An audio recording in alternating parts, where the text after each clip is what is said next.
የእግዚአብሔር ቃል ወደ አማቴ ልጅ ወደ ዮናስ እንዲህ ሲል መጣ። ተነስተህ ወደዚያች ወደ ታላቂቱ ከተማ ወደ ነነዌ ሂድ፣ ክፋታቸውንም ወደፊት ወጥቷልና በእርሷ ላይ ስበክ።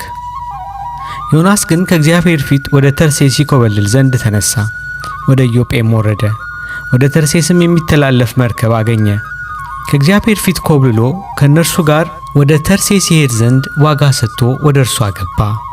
ትንቢተ ዮናስ ምዕራፍ 1 ከቁጥር 1 እስከ 3።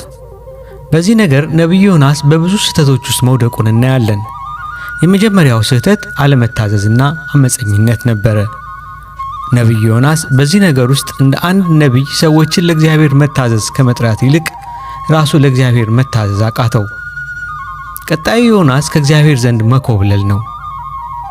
ይህም እንደ ሞኝነትና እምነት ማጣት ያሉትን ኃጢአቶች በውስጡም ይዞ ነበር። ይህ የሚኮበልለው ነቢይ ሁሉም ቦታ ከሞላው አምላክ ፊት ኮብልሎ የት ሊገባ ነው? የሚገርም ነቢይ። እናንተስ እግዚአብሔርን በምትሸሹበት ጊዜ ሁሉ እንደሚገኝ ታውቃላችሁ። እርሱ በምትቀዝቡት ጀልባና መርከብ ውስጥ አለ፣ መርከቧን በሚሸከበው ውሃ ውስጥም አለ። ስለዚህ ከእግዚአብሔር ለመሸሽ ልትደበቅበት የምትመኘው ስፍራ አለ? ነቢዩ ዳዊት በእርግጥ እንዲህ ሲል ስለ አምላኩ ተናግሮ ነበር። ከመንፈስህ ወዴት ሄዳለሁ? ከፊትህስ ወዴት እሸሻለሁ? ወደ ሰማይ ብወጣ አንተ በዚያ ነህ፣ ወደ ሲኦል ብወርድ እዚያ አለህ። እንደ ንስር የንጋት ክንፍ ብወስድ፣ እስከ ባህር መጨረሻም ብበር፣ በዚያ እጅህ ትመራኛለች፣ ቀኝህም ትይዘኛለች።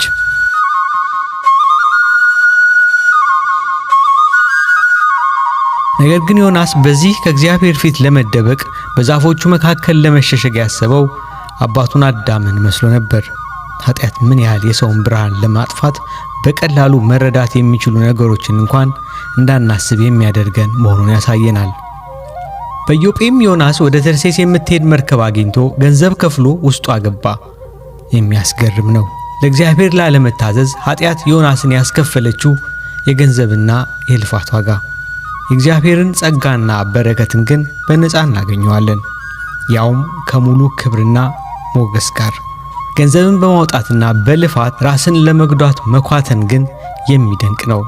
ምናልባት ዮናስ አለመታዘዝን ባሰበበት በዚያ ሰዓትና መርከበኞቹን ለጉዞ በጠየቀበት ሰዓት ገንዘብ ባይኖረው ኖሮ በረከት ይሆንለት ነበር።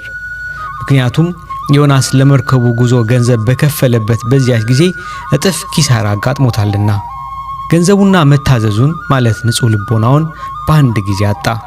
ይህ ስለ ዮናስ መኮብለልና ለመታዘዝ አጭር ግንዛቤ ሲሆን የእግዚአብሔር ሐሳብ በዚያ ነገር ላይ ምን ነበር? በጣም በሚገርም አኳኋን እግዚአብሔር የዮናስን አለመታዘዝ ለበጎ ነገር ተጠቀመበት። ይኸውም በዮናስ መታዘዝ የነነዌ ሰዎች የሚድኑ ከሆነ እንዲሁ ባለመታዘዙ በኩል ደግሞ መርከበኞቹ ይድናሉ። በዚህ የተነሳ እግዚአብሔር ሰዎችን ለማዳን እንደ መሳሪያ አድርጎ የተጠቀመው ዮናስን መታዘዝና አለመታዘዝን ነበረ። ነገሩ ዮናስን እግዚአብሔር እንዲህ ብሎ የተናገረው ይመስላል። ዮናስ ሆይ ከኔ የኮበለልክ ይመስልሃልን? አይደለም። እኔ ወደ መርከበኞቼ የምልክህ እንደ ነቢይ፣ እንደ ሰባኪ፣ በታላቅ ድምፅ እየጮኸ ሰዎችን ወደ ንስሐ እንደሚጠራ ሰው አድርጌ ሳይሆን እንደ ጥፋተኛና ኃጢአተኛ፣ ለሌሎች ግራ መጋባትና ችግር መንስኤ እንደሆነ ሰው እንጂ። የነነዌ ሕዝብ እንደ ነቢይ ቢፈሩህና ቢቀበሉህ በመታዘዝ ለእነርሱ መዳን ምክንያት ትሆናለህ። ለእኔ ባለመታዘዝ ወደ መርከብ ገብተህ